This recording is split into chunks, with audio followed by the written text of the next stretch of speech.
Olá, pessoal. Tudo bem? Vamos fazer uma live agora com Guilherme Valadares, ouvir algumas histórias sobre as emoções masculinas. Eles já entraram, vamos lá.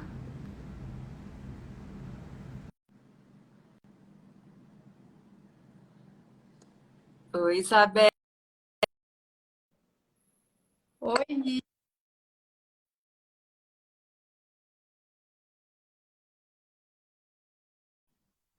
Agora o Guilherme.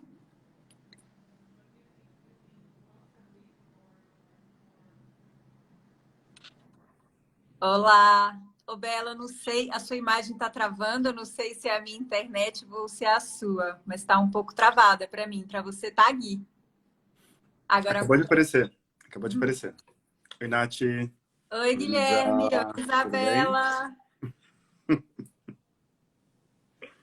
Olá, sejam muito bem-vindas e bem-vindos. Estamos em 26 pessoas. Quanto tempo, Guilherme, que eu não te vejo? Saudade. Muitos anos, né, Nath? Pandemia. Que cara de pau, né? Bela, tenta entrar de novo. Vou ver se eu chamo a Isabela de novo. Peraí. Tá bem. Seja todo mundo bem-vindo. Tem como a gente colocar o nome da live fixo aqui? Ai, Guilherme, não sei fazer isso. Ninguém nunca me pediu cheguei. isso. Cheguei? Chegou. Chegou, Bela, agora Chegou. sim. Oi, Guilherme! Oi, Isabela. Tô Guilherme tá seu perto de vizinho hoje, você. Isabela. É, né? Hoje somos todos vizinhos aqui, pessoal. Isso aqui tá um condado. Nossa, Vila do Chaves. condado. Que legal te receber aqui hoje, num dia tão importante pra gente, né, Nath? Que hoje a gente começa a divulgação do nosso curso online para as pessoas inscritas no pré-lançamento.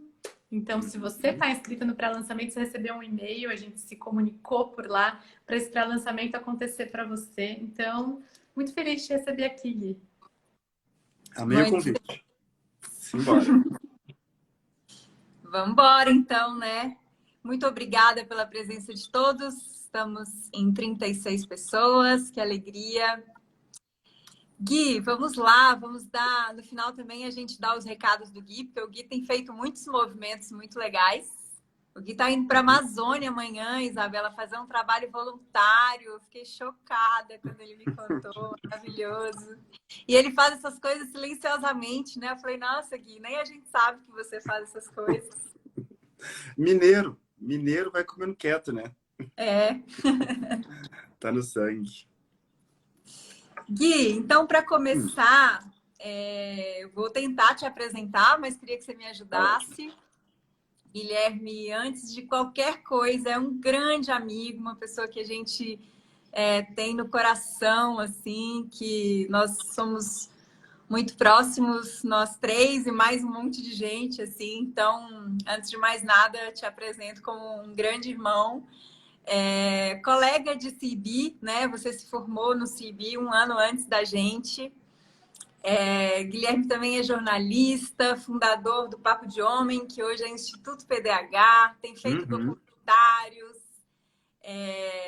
E aí, eu vou emendar a minha pergunta e você termina de se apresentar, pode ser? Porque a minha pergunta Pode tem a ser. ver com esse seu caminho, assim. Tá, bora. Então, Gui, a gente tem percebido, assim, né, por esses movimentos bonitos que você vem fazendo, quase meio que uma transição, assim, do seu, da sua ação no mundo. A gente tem percebido que ela tem transitado para lugares que vão para muito além do gênero, né? Você se formou no CB, você agora também se formou no CCT, né? Que é o treinamento do Uhum. cultivo da compaixão.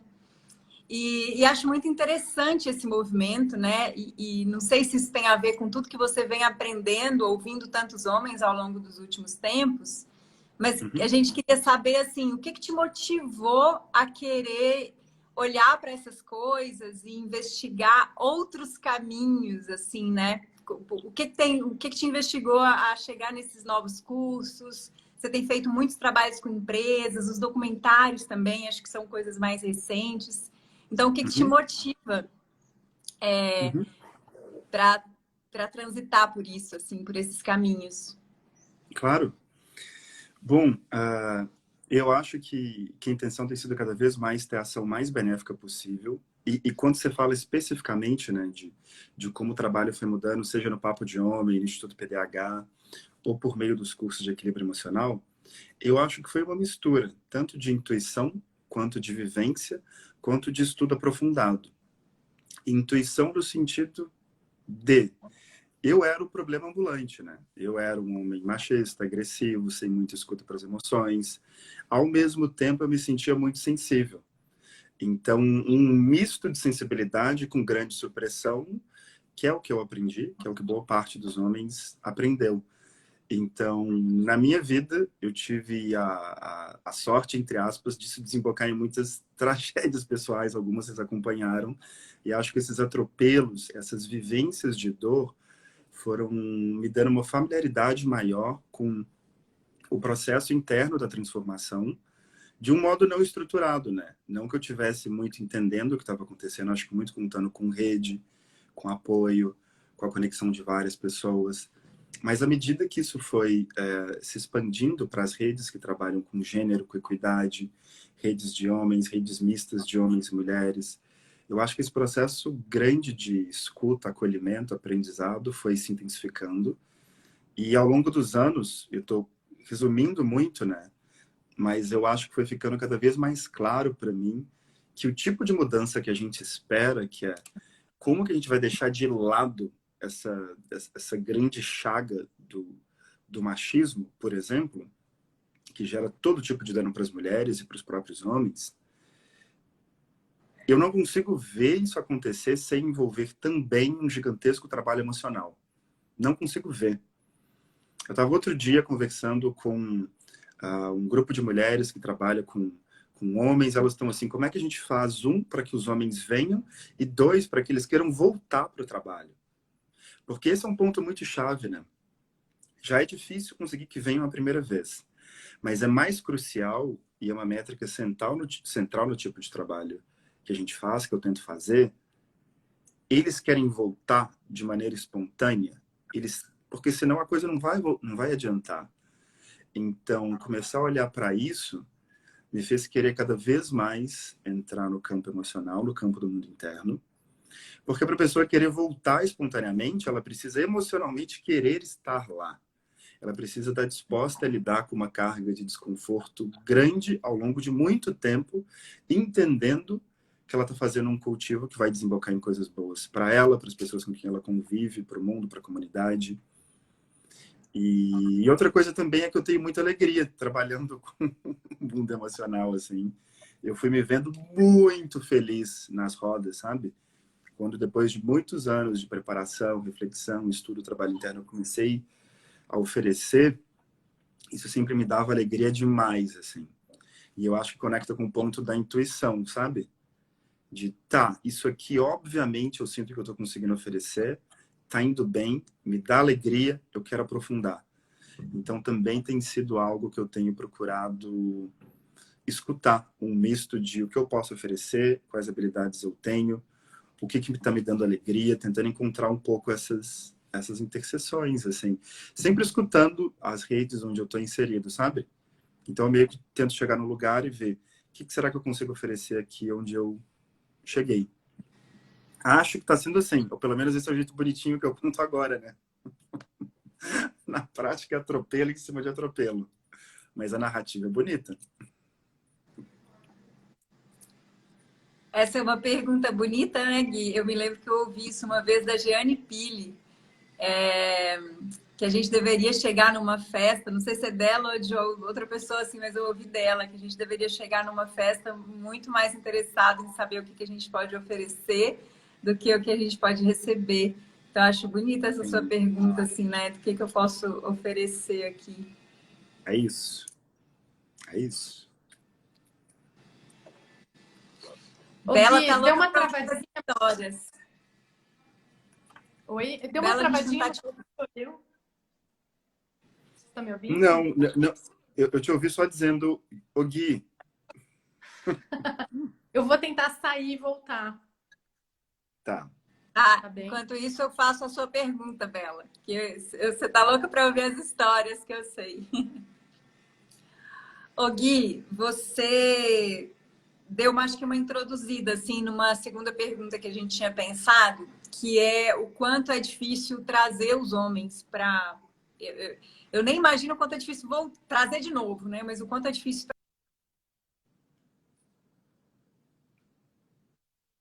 e debate, assim, né? Que não deixa de ser um debate. E assim, nas minhas conversas com as minhas amigas, assim, deixa eu só aceitar a Isabela de novo. Bela, te aceitei, peraí. Não, agora acho que ela entrou. Entrou. Bem-vinda de volta, Isa. Bela, quer fazer a pergunta? Quer tentar? Vai lá. Não sei em que parte você estava, mas isso do que você falou, Gui, traz muito da dor, né? Então, eu acho que você... Eu te conheci outro Guilherme, você sabe disso, né? Uhum. Eu acho muito impressionante. Eu conheci outro Gustavo também, porque eu conheci o Guilherme em 2009, quando eu comecei a namorar o Gustavo, meu marido. Eu também conheci outro Gustavo, assim. Eu conheci outro papo de homem. E eu acho que o aprendizado foi muito pela dor, assim, né? Sim. Muitas vezes a gente pensa no machismo como ele causa dor e causa muita dor, mas ele também causa dor para os homens, né? Impressionante, Sim. assim, é um sistema meio opressor esse. Também para as masculinidades. E aí a gente fica pensando se tem uma diferença aí nessa...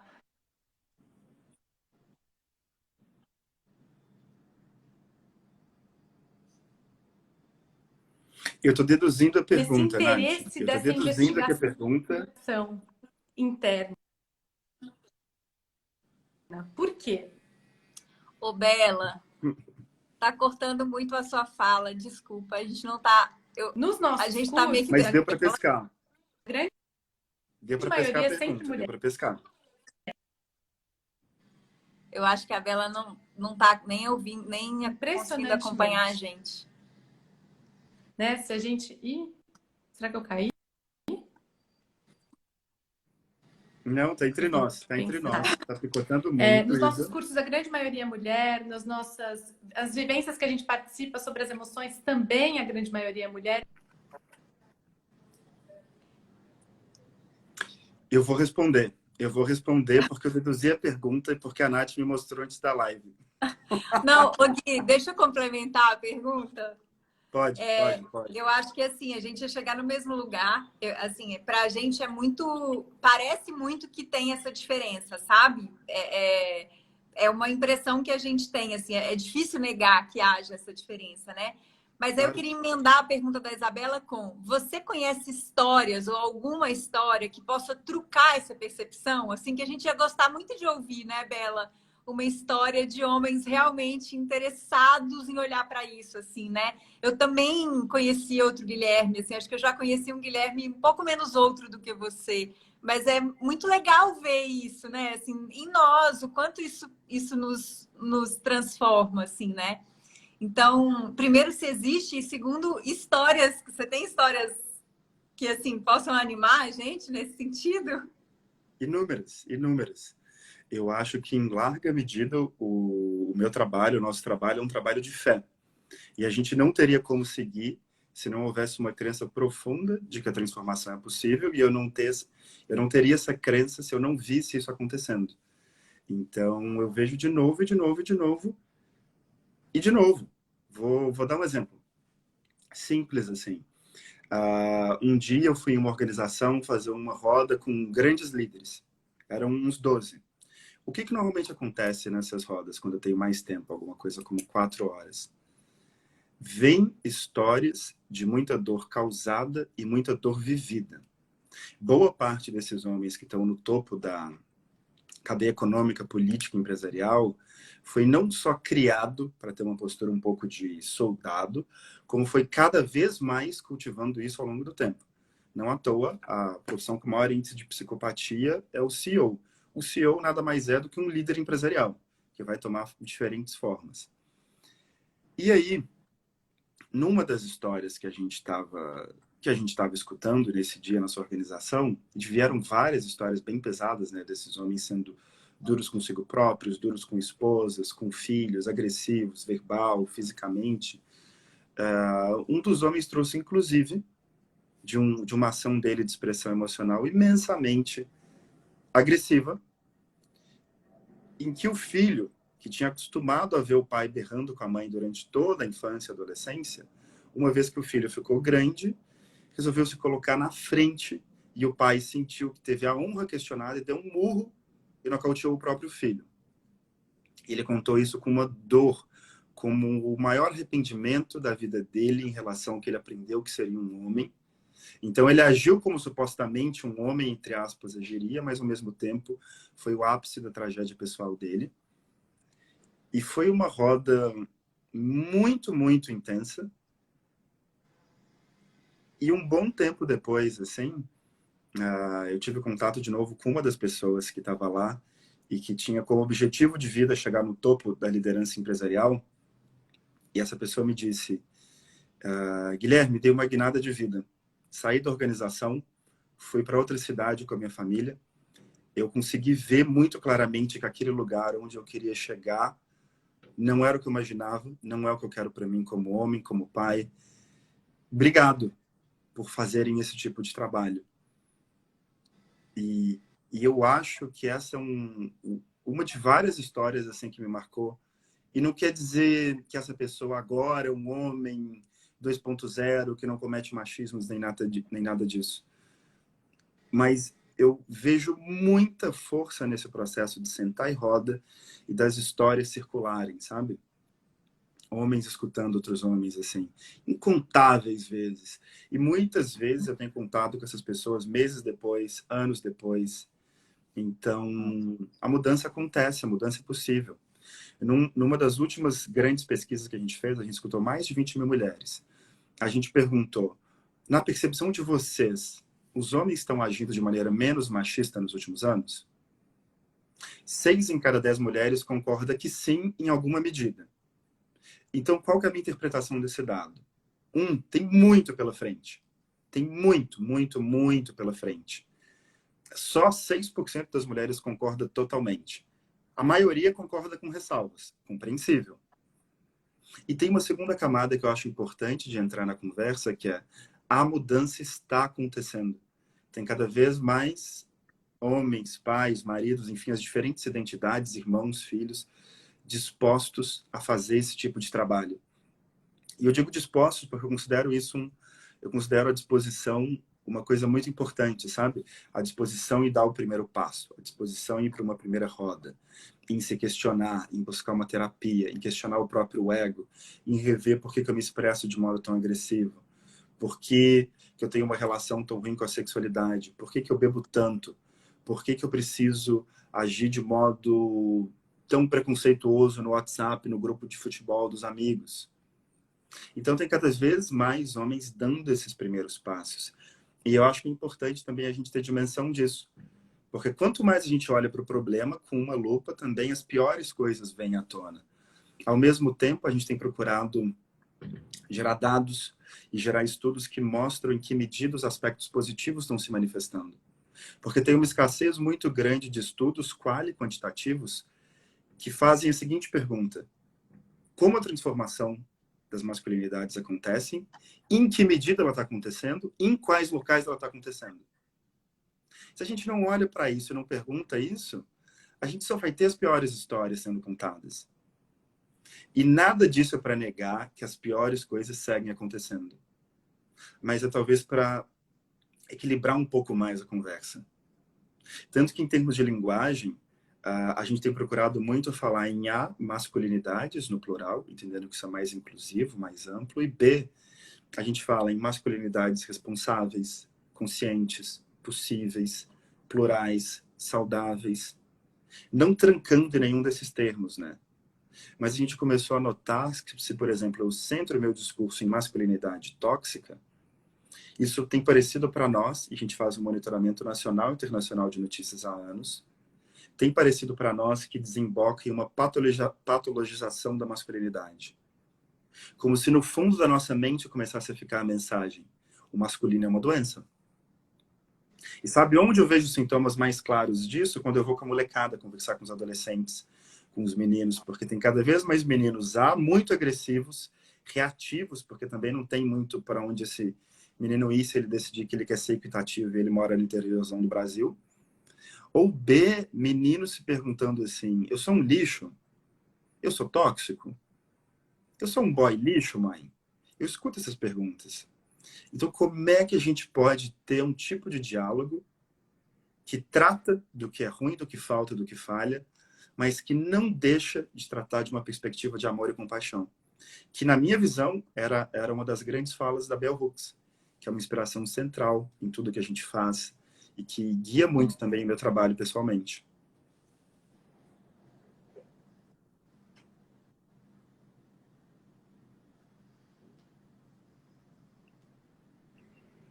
Que delícia ver esses exemplos assim, sabe? Eu me movo muito por exemplos e exemplos da vida real. Então, é muito bonito ver essa junção assim de possibilidade de enxergar no outro a possibilidade real de florescimento, de sair daquilo, meio que condenar a pessoa, né? Acho Exato, que é um pouco exato. desse trabalho também que você tem. Exato, exato, Isa. É porque sempre que eu chego numa roda me dizem assim, ó, aqueles são os piores.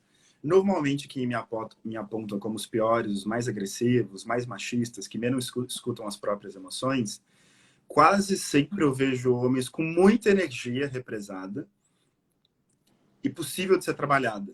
Eu cansei de ver homens que eram os piores se tornarem aliados da mudança.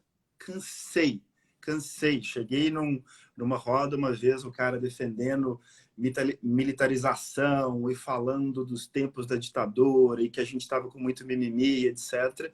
E ele saiu 4 horas depois perguntando: como é que eu posso iniciar um grupo de paz? Eu queria aprender mais. Como é que eu posso ser parte? Eu quero aprender. Eu acho que eu estou confuso. Esse mesmo cara, truculento, grandão, agressivo, saindo nesse ponto, saindo com a pergunta, né? Não quer dizer que ele mudou, mas ele foi de total fechamento para a pergunta. E isso, para mim, é uma das coisas que a gente mais busca, sabe? Essa movimentação sutil. Como é que eu faço com que vários homens tirem a armadura? Porque, metaforicamente, essa é uma das grandes imagens da masculinidade, né? A gente anda por aí com uma armadura cheia de espinhos externos, para ninguém nos ameaçar, e espinhos internos, que estão continuamente nos fazendo sangrar. Então, imagina você andar por aí com essa armadura, com espinhos para fora, para ninguém te machucar, e com espinhos dentro. É o que boa parte dos homens vivem, assim. E ainda entendendo que é parte do que a gente tem que fazer como homens, aguentar essa dor, que isso me tornaria ainda mais homem, né? O processo de supressão emocional, por exemplo. Ô Gui, eu acho que essa questão que a Isabela traz, né, de condenar a ação e não a pessoa, pode ser um excelente caminho para a gente começar, né? Eu me lembro que eu te ouvi uma vez no Festival PEF e um pouco eu lembro. histórias, né? Contando histórias que você ouviu de homens. E aí aquilo me tocou muito, porque eu estava ao mesmo tempo ouvindo muitas histórias de mulheres. E da perspectiva da mulher, só chega doendo, assim, sabe? Claro. Da mulher ou de qualquer pessoa que se relacione com um homem, né? Que traga toda essa carga de supressão. É que eu quero chegar, assim. E aí eu acho que, primeiro eu acho que um caminho para a gente começar é a gente começar a separar a ação da pessoa, porque aí a gente não desiste disso, né? Porque não dá para a gente desistir. Não dá, a gente precisa se relacionar. Não dá para a gente desistir, né? E aí eu fico pensando assim que faltam muitos. Aí esse outro ponto que a Isabela traz, né? Faltam muitos exemplos. Eu tenho a impressão que faltam exemplos na criação de meninos, e agora você está se empenhando para fazer um documentário, né, com esse nome bonito, Meninos. Faltam exemplos, né? Eu me lembro do Gustavo contando que o avô dele falou para ele: você trate muito bem a Isabela. Assim, eu acho que falta isso, assim, faltam exemplos de homens assim, né? Como é que eu vejo um homem, né, que não suprime tanto, que consegue lidar, que consegue expor, né? Assim. E aí, sobre essa coisa da supressão, me parece que os homens são muito bons em suprimir, né? Assim, isso acho que vai para muito além do gênero, né? A gente suprime pra caramba também, né, Bela? A gente fala disso o tempo inteiro, né? Mas me parece que os homens aprenderam a suprimir vendo seus pais, seus tios, seus avós suprimindo, porque foi assim que os homens aprenderam a viver. E aí isso mudou para mim quando eu assisti a sua palestra, que assim, eu saí de um lugar só de condenação, ainda sinto muita raiva, mas eu saí só desse lugar de raiva e comecei a pensar assim: putz, mas tem um negócio aí que começou lá atrás. E se a gente não olhar para esse negócio que começou lá atrás, talvez a gente não consiga iniciar esse diálogo. E esse negócio que começou lá atrás talvez tenha muito a ver com supressão. Eu queria que você falasse um pouco disso, assim. Primeiro, sim, se existem histórias que você já ouviu de supressão doídas, porque às vezes essas histórias me doem muito, assim. Você tem alguma história para contar? Tenho. E qual que é a sua visão sobre isso? Se faz algum sentido esse raciocínio, assim? Tá. Primeiro eu vou falar da história, que história é sempre mais legal, e depois eu comento o aspecto da criação. Teve uma história que me tocou muito. Uma vez eu estava numa roda e um homem estava narrando de como para ele foi muito dolorido o processo do pai falecer e de como o pai estava na maca, porque ele tinha sofrido um infarto e estava entrando lá para a sala de cirurgia. O pai puxou ele e a última coisa que ele disse foi assim: não chora se eu morrer. A última. Não chora se eu morrer. Aí sim, aí você pensa, né? É quase como o último ato de transmissão de uma linhagem intergeracional. E aí eu acho isso muito dolorido, porque eu vejo acontecendo de novo, de novo, de novo.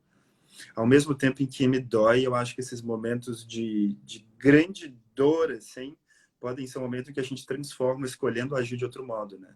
E esse homem escolheu estar falando sobre isso num grande grupo. O que em si já é um passo que pode ajudar ele a talvez não passar isso para os filhos e filhas. E ele ativamente está fazendo um esforço para isso. Então, acho que essa é uma excelente pergunta que a gente pode se fazer. Como é que acaba que alguma coisa que eu recebi de quem veio antes de mim que não é boa? Que eu recebi de um pai, de um irmão, de um tio, de um amigo, da TV, do meu ídolo do futebol. Como é que acaba aqui? E esse é um convite que eu continuamente faço para os homens em termos de coragem emocional. Eu estou disposto a ter essa coragem? Boa parte dos homens diz que ser homem é sobre caráter, responsabilidade e coragem.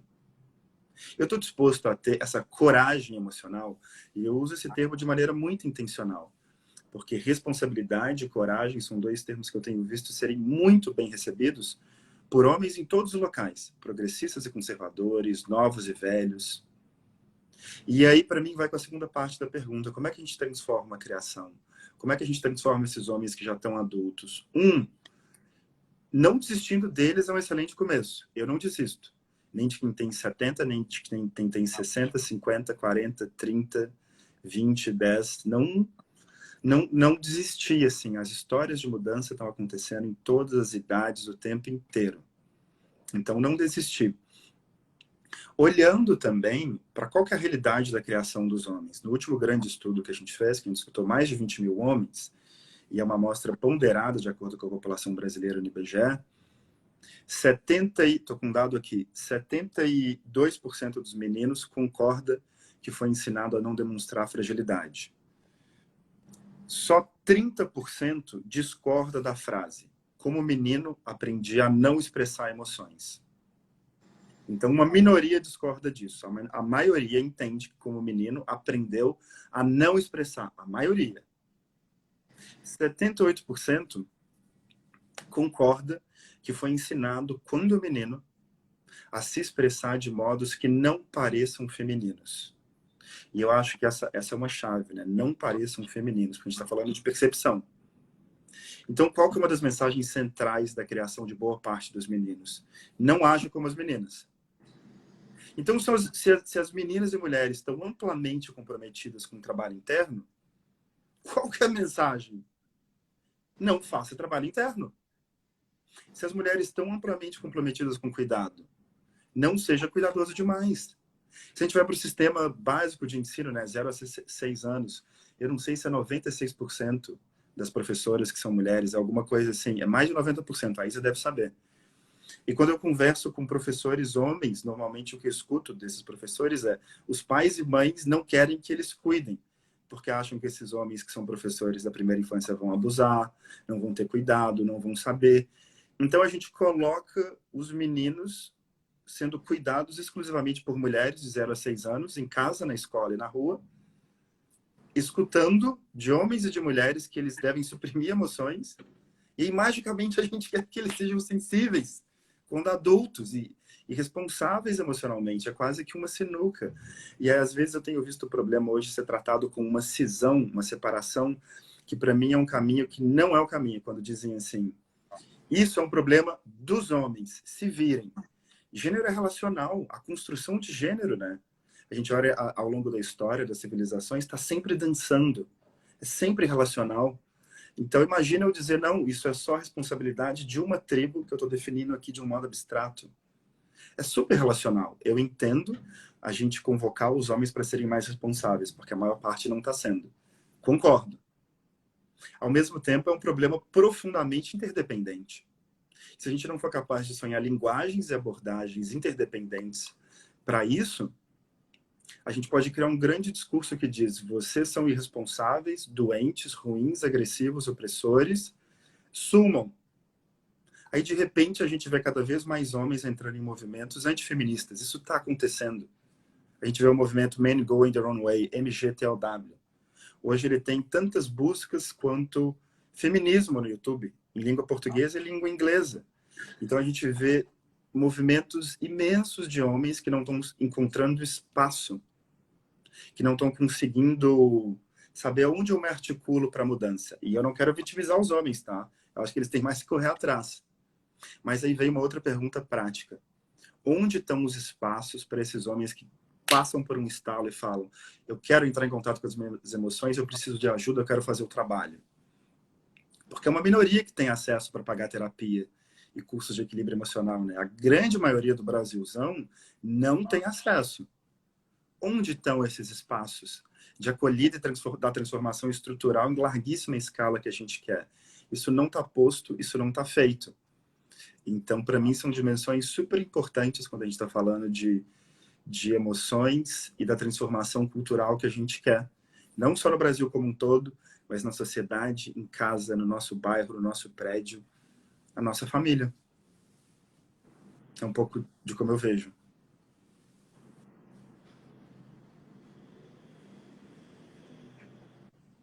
Uau, Guilherme! Queria fazer um comentário aqui. Tomara que a internet deixe, né? Tô travando. Tá deixando, tá deixando. Ô, Gui, você já leu Helena Ferrante? Ainda não. Comprei um livro dela.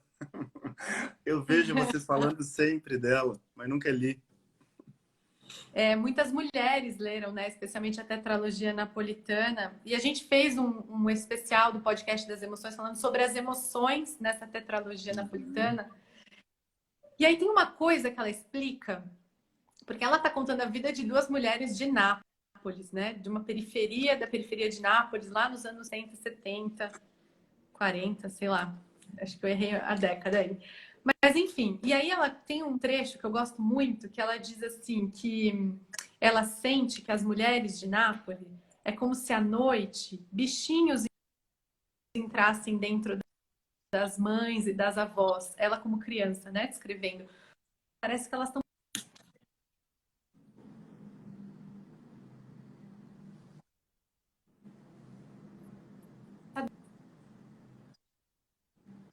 doença dessa raiva constante. Os homens também têm essa raiva constante. Mas parece que para as mulheres, elas estão continuamente com a raiva, enquanto os homens têm acessos de fúria. Ele é da expressão, assim como as mulheres, né, em outros níveis, mas eu acho que talvez o homem tenha isso dentro de casa, dentro de emoções mais familiares, mas tem o lugar da expressão completa, da explosão, não é? E acho que também você já acompanhou muitos casos de explosão, especialmente acompanhando homens que estão se recuperando, digamos assim, de atitudes desastrosas que tiveram, de comportamentos inadequados e inaceitáveis, certo? Isso faz sentido? Sim, às vezes, e eu sinto que ela fala isso de um lugar assim, a mulher tem que o tempo inteiro ficar brigando, sabe? Tem que falar, para eu ser ouvida, eu tenho que falar mais alto, eu tenho que gritar, eu tenho que pedir a palavra, eu tenho que me fazer ouvida. E o homem, ele tem esse lugar do, não quero lidar com isso, eu explodo. Uhum. Eu noto isso também, Isa. Em especial no grupo de homens no poder, que em sua larga maioria são homens brancos. Opa, pausou aqui. Em sua maioria, nos homens brancos no poder. Os homens do poder tendem a ser um grupo mais restrito, né? Homens brancos, heterossexuais, sem deficiência. Então, eu vejo muito isso. Eu já fui um desses homens, mais de uma vez. Esse senso de eu posso, eu tenho fala, eu tenho espaço, eu tenho o que dizer. Eu estou aprendendo, então agora me escutem. Eu estou me transformando, me escutem, eu tenho coisas a dizer. E eu refleti, estou pronto para ajudar na mudança. Então, essa coisa de falar, de querer dizer, de muitas vezes ser impositivo de um jeito em que nem se dá conta, eu noto demais. Acho isso agressivo, acho isso violento. Acho que boa parte da revolução que a gente espera dos homens passa por um silêncio público e verbal, por um longo processo interno. Revoluções internas, assim, de autoescuta, de fala entre si, da coragem de nos questionar, de questionar outros homens, de me questionar. Acho que é um processo que não é fácil. Vejo que muitos homens escutam e reparam outros homens que dão esse exemplo. Às vezes eu sou buscado por pessoas com quem eu tive um contato há muitos anos atrás. Elas voltam. Recebi uma mensagem assim outro dia. Estou passando por isso, estou precisando de ajuda porque está acontecendo isso na minha vida. Então, vejo muito esse processo. Pontuei um pouco da interseccionalidade, porque quando eu vou conversar com homens não heterossexuais ou com homens negros, eu vejo realidades diferentes. Eu não escuto dos homens negros que eles se sentem com toda essa potência de fala na esfera pública e empresarial. Por exemplo, se a gente olha a composição empresarial das 500 maiores empresas, isso é uma pesquisa do Instituto Etos de 2016. Liderança executiva, 82% são homens brancos. As mulheres brancas são mais ou menos uns 10 a 15%, esqueci o número exato. Os homens negros são 4%. 4%. As mulheres negras são 0,4%. Nenhum por cento. Então, quando a gente traz raça, classe e outros marcadores para o centro da conversa, muda muito, assim. E considerando que o Brasil tem uma maioria de pessoas negras, para mim é muito integral essa discussão, porque senão a gente coloca esses homens ali que estão numa hierarquia muito abaixo da masculinidade usual que está posta no país. Eu vou tratar eles como se eles estivessem exercendo um poder e um espaço que eles não estão. Então, acho que tem diferentes camadas, porque é claro que esse homem, talvez numa esfera pessoal, em casa, na família, no casal, ele pode ser violento, verbal, física, psicologicamente. Mas eu acho que cabe também esse olhar. E o meu convite tem sido em especial para os homens que estão em mais posição de poder, que possam dar esse passo, sabe? Da transformação interna, da escuta, de menos fixação com o poder, de menos fixação com a violência e a agressividade como linguagem. Eu acho isso essencial, assim. Meio que uma coisa básica. Quanto mais privilégio eu tenho, mais responsabilidade eu tenho. O ponto não é culpa. A gente não centra a conversa na culpa. Ao mesmo tempo, a gente traz, se os homens são parte do problema, a gente precisa ser considerado como parte da solução desses problemas. Então, como é que a gente pode ir equilibrando isso, o reconhecimento do meu lugar social, da minha corresponsabilidade, entendendo o que eu faço de ruim e, ao mesmo tempo, entendendo que eu posso me engajar com mudança já. Ô Gui, que paradoxo isso, né? Quando a gente estava pensando nas perguntas, a Isabela falou: nunca me esqueço no documentário Silêncio dos Homens, de uma fala que é: não tem homem silenciado aí, né, galera? Vamos lembrar disso. E aí eu comentei isso com você e você trouxe exatamente esse ponto. Depende do homem, né? Porque tem uma galera que está silenciada sim. E aí é um grande paradoxo, né? Porque quando eu penso na masculinidade, especialmente quando eu vou para a emoção, eu penso assim, supressão. É a primeira coisa que vem à minha cabeça, supressão. Uhum. Então, cara, né, é difícil conversar, difícil lidar, difícil entrar em contato, por esses vários motivos que a gente já falou um pouco aqui hoje. Só que, na hora que eu tô numa reunião com esse cara não me deixa falar. Então, assim, não tá silenciado esse cara, não. Esse cara tá se expressando muito, né? Assim. Uhum. Então, um grande paradoxo, né? E eu acho importante isso que você traz, porque assim, essa fala pegou a gente muito, a gente, tipo, fala, nossa, realmente não tem silêncio dos homens. Depende, né? Se você vai numa comunidade periférica, se você olha para os homens negros, se você olha para o homem que não é esse cara que está, né, no poder, Uhum. então é um grande problema, assim, né? Talvez. E aí eu queria te fazer uma pergunta que nem estava no script, assim. Já que a gente vai precisar incluir os homens também nessa conversa e nesse pensar de possibilidades, né, dessas pontes que a gente precisa construir, existe alguma coisa sendo feita, Gui? Eu digo assim, no nível político, social, que vá para muito além. Me toca muito isso que você trouxe, que é não tem terapia que vai dar conta disso, né? Não tem trabalho individual que vai dar conta disso, não tem um grupo de conversa que vai dar conta disso. Assim, a impressão que eu tenho aqui, isso é uma questão social grande, né? Assim, Exato, né? exato. E você tem visto algum movimento nesse sentido, assim, político, algum movimento amplo nesse sentido, de olhar para isso como sendo uma questão que a gente precisa colocar na mesa? Tem alguma coisa legal sendo feita, que mesmo que não seja no Brasil? Muita, muita. Eu precisaria de horas para falar de tudo. Uma das coisas mais legais está acontecendo na Austrália. A Austrália acabou de aprovar 8,5 milhões de dólares para ensinar consentimento em todas as escolas em 2023. A Austrália é hoje um dos locais onde está tendo mais iniciativas maravilhosas de transformação das masculinidades. Tem um grupo lá chamado Man Cave, que trabalha com educação emocional de meninos acho que de 8 a 18 anos. Então, isso tem um potencial, assim, imenso. Se tiver mais pessoas assistindo aqui que topem, né, esse trabalho, como que a gente pode fazer essa transformação emocional em larga escala? E não só emocional, mas em diferentes medidas também. Aqui no Brasil, hoje, a gente tem mais de 300 iniciativas, grupos e iniciativas voltadas para os homens que foram condenados pela Lei Maria da Penha. Por quê? Porque quando os homens passam por um grupo reflexivo e a lei determina que o juiz ou juíza pode obrigar que ele vá, a taxa de reincidência da violência cai de 65% para até 2%, segundo dados da promotora Gabriela Mansur, que coordena junto com Sérgio Barbosa o programa Tempo de Despertar em São Paulo, que é um outro grande indicativo de mudança. Agora, eu acho que faltam também coisas que possam atuar antes da tragédia acontecer, antes da violência acontecer. Aqui no Brasil, a gente não tem tanta coisa estruturada. Acho que a gente precisa de mais política pública, de mais olhar para isso.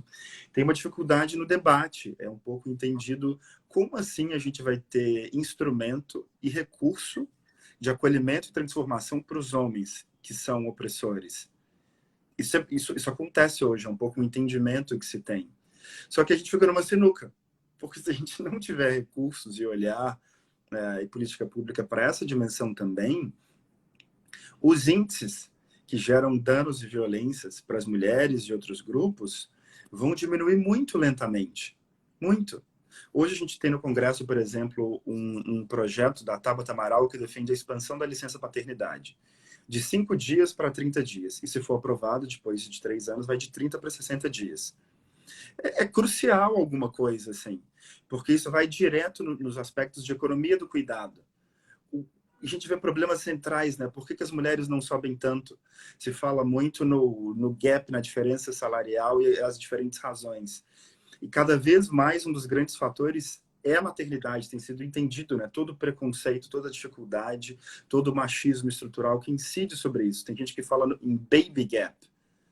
Então, quando a gente consegue aproximar as licenças, seja licença parental, seja maior licença, é uma das coisas com grande potencial de incidência e transformação dessa discussão. Porque boa parte das pessoas pensa, dos homens machistas, não vou contratar essa mulher porque ela vai ser mãe e a gente vai perder uma funcionária. Mas o que vai acontecer se a gente tiver homens tirando licença de 30, 60 ou mais dias? Isso muda a dimensão. Esse cara não está indo para casa para ajudar, está indo para dividir, está indo para ser pai, para estar junto. Então, eu acho que a gente precisa de mais ações de política pública.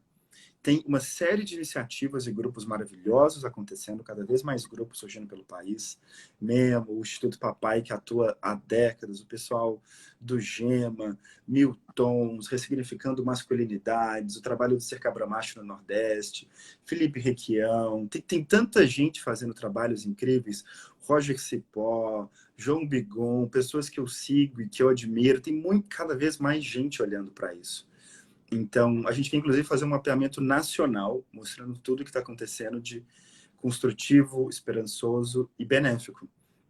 Mas essas iniciativas sozinhas não vão dar conta. E como que a gente consegue levar o debate para essas mudanças estruturais? E eu acho que vai ser uma coisa que vai ter que ser encampada junto por homens e mulheres, assim. A gente poder discutir o fato de que alocar recursos para trabalhar a transformação das masculinidades não significa dar um presente para opressores. Significa a gente atacar as visões nocivas que estão prejudicando todo mundo. Só que quando a gente vai tribalizando, né, o problema são os homens. O masculino está doente, o problema são os homens. Aí óbvio que você não quer ajudar, porque é o seu inimigo. A pessoa virou o seu inimigo. Então, você não quer direcionar nenhum recurso. Por mais que a gente tenha dados mostrando, né? Olha, você direciona recurso aqui, significa menos agressão daqui a X anos. Significa menos atitudes que vão desembocar em estupro. Significa maior inserção das mulheres nos cargos de liderança política e econômica. Então, como é que a gente pode construir esses entendimentos? Para mim, envolve cada vez mais encontros de homens e mulheres em diálogo, como a gente está fazendo aqui, sabe? Eu acredito demais em ter cada vez mais encontros de homens e mulheres. Uma aposta. Vamos ver, né? Gui, tem umas perguntas boas aqui nas perguntas. Deixa eu fazer isso aí, então. Simbora!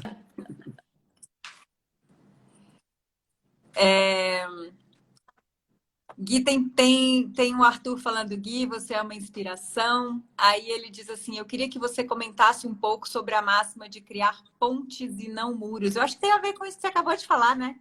Aham, total a ver. A gente fez um estudo com esse nome. Construindo pontes e derrubando muros.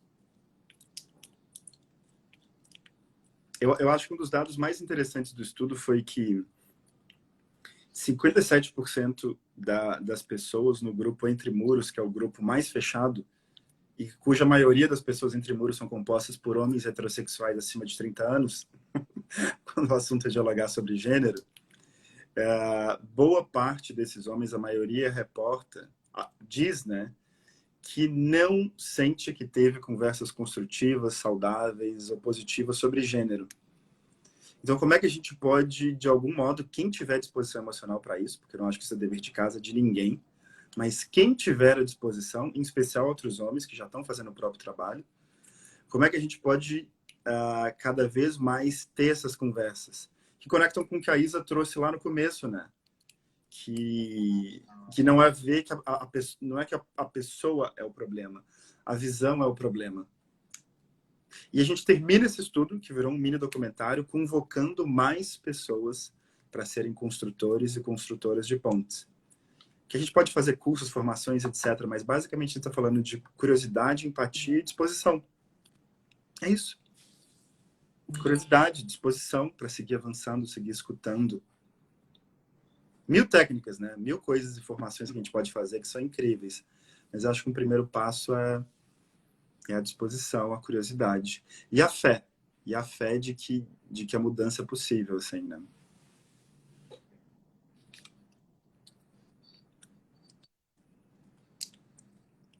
E eu acho que uma coisa que pode ajudar a ter fé, talvez seja começar consigo próprio. Que aí, às vezes, eu vejo os caras super empolgados e querem, sei lá, catequizar o mundo. Começa consigo próprio. Pelo menos foi o que eu tentei fazer, assim. Eu acho que dá uma sensação de confiança quando a gente vê mudanças acontecendo em si, né? Você vê, uau, eu tô apalpando isso é possível. Isso é possível. Acho que essa era a nossa última pergunta, né, Bela? Por onde começar? E é muito bonito, assim, esse seu conselho. Comece consigo próprio. Porque também é outra coisa que a gente sempre escuta, né, Bela? Às vezes a gente, sei lá, vai fazer algum curso com pessoas que estão praticando há muito mais tempo que a gente, assim. E aí, às vezes, sempre tem, e a gente também, né? Sempre tem, assim, uma vontade de perguntar assim, como é que eu trago meu parceiro para cá? Ou como é que eu trago meu pai? Ou sei lá, a minha parceira, né? E aí a resposta, né, dessa pessoa que está praticando há muito mais tempo que a gente é sempre assim: comece por você, pelo exemplo, assim, né? O melhor jeito de transformar alguém. Então, muito bonito esse conselho. Acho que dá tempo da gente fazer mais uma pergunta. Ah, não, é só Bora. um comentário da Carol. Muito importante essa discussão. Os movimentos feministas precisam incluir os homens no debate. Parabéns. Gui, então a gente tem alguns minutinhos. Queria que você contasse dos seus movimentos, o que você tem feito, como que as pessoas que estão chegando aqui te acham, né? Tem uma grande maioria que já te conhece, porque está aqui pelo Papo de Homem, mas quem está aqui pelo curso das emoções, como que a gente pode te achar? O que você tem Uhum, feito? Você vai fazer alguma coisa aberta? E o que você recomenda para esses homens que estão aqui ouvindo a gente? uhum. Acho que eu vou começar com uma recomendação de exercício. Uma que pode ser feita com outros homens e uma sozinho. Com outros homens é assim. Às vezes eu estou num grupo, ou uma palestra, ou alguma coisa, e eu pergunto. Pergunta para os homens. Levanta a mão quem sabe qual o principal problema que o seu melhor amigo enfrenta hoje. E também se o seu melhor amigo sabe o principal problema que você enfrenta hoje na vida. Se essas duas coisas forem verdade, levanta a mão. Normalmente, bem poucos homens levantam a mão. Então, que tipo de amizade a gente está construindo? Que tipo de relação eu tenho com as minhas emoções? Porque se eu não falo do meu principal problema ou desafio, eu não quero me colocar vulnerável. Eu não quero lidar com o desconforto emocional de me sentir vulnerável. Então, eu não quero dialogar com um caldeirão emocional que envolve ter essa conversa, me expor. E eu acho que esse é um baita exercício inicial. Se fazer essa pergunta e ir atrás de um amigo para ter essa conversa sobre qual o seu principal problema e qual o principal problema da pessoa. Ah, eu não sei por onde começar a conversa. Começa dando o primeiro passo. Começa você contando que viu isso aqui numa live e que você quer exercitar, você quer praticar. E fala você do seu problema. E fica aberto também para o que vier da outra pessoa, né? Você não vai exigir nada. Então, eu acho que é um bom passo inicial. Se você quiser só assistir alguma coisa sozinho, abre o YouTube, coloca O Silêncio dos Homens. É o último filme que a gente fez, fruto de um estudo com mais de 40 mil pessoas. Eu recomendo também para as mulheres que querem só enviar um link para um marido, pai, irmão, amigo, grupo de WhatsApp, porque é um filme pensado como ferramenta. É uma ferramenta, sim, é 1 hora só e está no YouTube. Então, você quer fazer alguma coisa? Assiste em conjunto, assiste com um grupo de amigos ou amigas, esposo, esposa, filho, tio, e conversa sobre isso. A gente teve relatos incríveis de casais e famílias assistindo em conjunto O Silêncio dos Homens e tendo experiências maravilhosas assim de troca. Eu acho que pode ser um baita primeiro passo. E quem quiser nos acompanhar, a gente está no Instagram em @papo de homem. A gente tem um site que é o papodehomem.com.br, que tem sido menos atualizado no momento atual. E o nosso próximo grande movimento público, muito provavelmente, se a gente conseguir materializar esse sonho. Vai ser um novo filme, uma nova pesquisa. Então, a gente deve caminhar na materialização disso ao longo de um bom tempo pela frente. Hoje, muito do que a gente está fazendo está centrado em ir nas instituições que nos convidam, sejam escolas, empresas, sistema jurídico, sistema de saúde. Eu tenho ido desde conversar com agricultores, a comunidade judaica, a empresários, a chão de fábrica, a adolescentes, a movimentos de mulheres. É impressionante onde nos chamam. Talvez não tão impressionante, né? Porque boa parte dos problemas no mundo hoje envolve homens no poder. Então, onde tem um homem causando problema, nos chamam. Então, boa parte do meu trabalho é ter conversas difíceis com homens difíceis. Virou meu trabalho. Louco, né? Eu não imaginava que isso ia acontecer. Então, a gente tem ido muito hoje por convite. E boa parte do que a gente fez segue público no nosso site, nas nossas redes. E a gente vai seguir cada vez mais tentando oferecer trabalhos e atuações benéficas. Então, vai que alguém aqui está em algum espaço que pode ter incidência de política pública ou que se identificou com alguns dos sonhos ou aspirações que a gente teve. Entre em contato, ou pelo Instagram, ou pelo nosso site, ou me manda um e-mail em guilherme@papodehomem.com.br para a gente conversar. Ou, quem sabe, entra no curso das emoções, né? E desenvolve maior familiaridade com suas próprias emoções na prática, porque até onde eu sei, está abrindo já, não sei se já abriu, mas acho que é um excelente primeiro passo, seja participar do curso das emoções, seja presentear alguém com o curso das emoções. Tá aberto sim, abriu hoje. Gui, muito obrigada, muito obrigada. Por esse papo, é sempre uma alegria e a gente sempre aprende muito, né, ouvindo o Gui, porque ele é muito estudioso.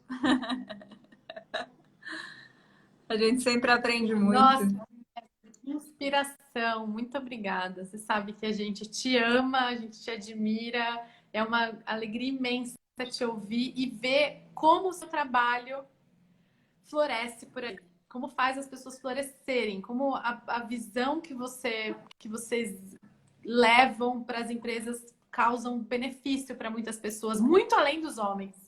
Tem isso, né? Muito além dos homens. Então, muito obrigada por dividir um pouquinho com a gente. Amei tá aqui, Isa. Amei tá aqui, Nath.